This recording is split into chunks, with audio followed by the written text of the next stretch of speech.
Alhamdulillah, pada 10 Mei 2026 pakcik berpeluang berjumpa dengan satu grup motor riders CBR 150R Malaysia di Serdang, yang mana mereka telah memberi sokongan padu pada pakcik, khususnya pihak admin grup Langkawi, saudara Along, isterinya Puan Nurul, kepada brother Rhino, dan juga beberapa orang lagi lah, orang-orang hebat grup CBR 150R Malaysia, yang mana mereka telah memberi semangat kepada pakcik, yang katanya insya-Allah mereka akan bantu pakcik menyampaikan kepada semua ahli-ahli CBR di seluruh negara, di Langkawi dan sebagainya. Begitu juga mereka akan bantu pakcik untuk menyampaikan kepada riders-riders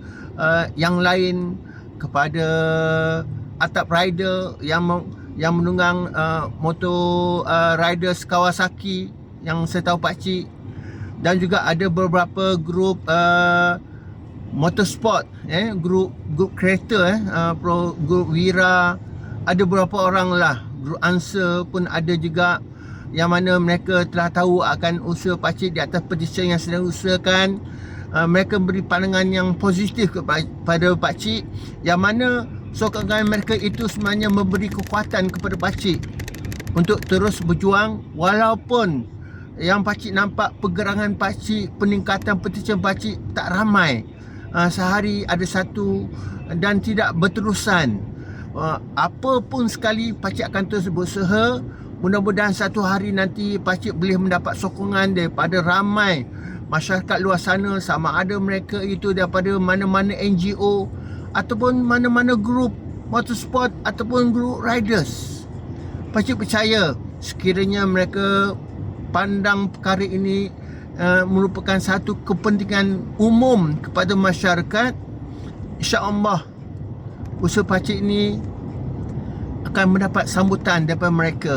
Dan sekali lagi pakcik mention, dengan adanya sokong yang padu daripada masyarakat luar sana, pakcik harapkan usaha pakcik ini akan dipandang serius oleh pihak berwajib, dan sekiranya mereka tidak dapat melaksanakan, mestinya mereka akan perlu menyatakan apa sebabnya.